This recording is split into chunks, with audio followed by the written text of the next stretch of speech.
जालना जिल्ह्यात अवैध गौण खनिजावर आरटीओ विभागाची करडी नजर. माननीय जिल्हाधिकारी यांच्या निर्देशानुसार आरटीओच्या वाहतूक पथकाची 3 टीमच्या माध्यमातून दणकेबाज कारवाई. 28 वाहनावर कारवाई करून 6 लाखाचा दंड. वरिष्ठाच्या मार्गदर्शनाखाली अशीच कारवाई सातत्याने सुरू राहणार.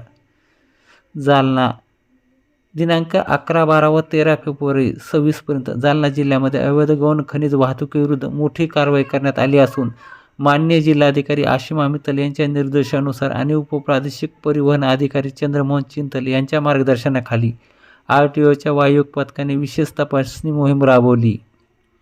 3 पथकाच्या माध्यमातून जिल्ह्यातील प्रमुख महामार्ग व राज्यमार्गावर अचानक नाकाबंदी करून तपासणी करण्यात आली. या कारवाई दरम्यान ओव्हरलोड, विनापरवाना वाळू वाहतूक तसेच विना नंबर प्लेट टिप्पर आढळून आले. एकूण 28 वाहनावर मोटार वाहन कायद्यानुसार दंडात्मक कारवाई करण्यात आली असून सुमारे 5,88,000 इतका दंड वसूल करण्यात आला आहे.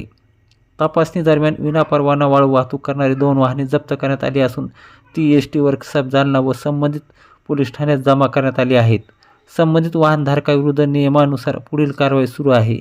या मोहिमेत मोटार वाहन निरीक्षक भीमराज नागरी यांच्या नेतृत्वाखाली अधिकारी अनिल कदम, निलेश आहिरे, शुभम मोटे, लक्ष्मण पाटील, राधा सोळंके राजपूत, अर्शद खान, चालक आत्माराम घुरे, पारिसकर, निळे, नार्वेकर, देवकर यांनी सक्रिय सहभाग घेतला.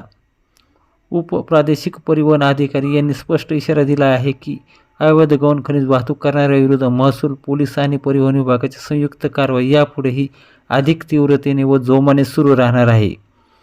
अवैध वाळू माफियामध्ये या कारवाईमुळे मोठी खळबळ उडाली असून प्रशासनाचा धडकेबाज संदेश स्पष्ट झाला आहे. तर सदरची कारवाई जिल्ह्यातील अंबड, जालना, घनसंगी, परतूर, मांठा, जाफराबाद, भोकरदन, बदनापूर या तालुक्यातील राज्यमार्ग व महामार्गावर करण्यात आली आहे.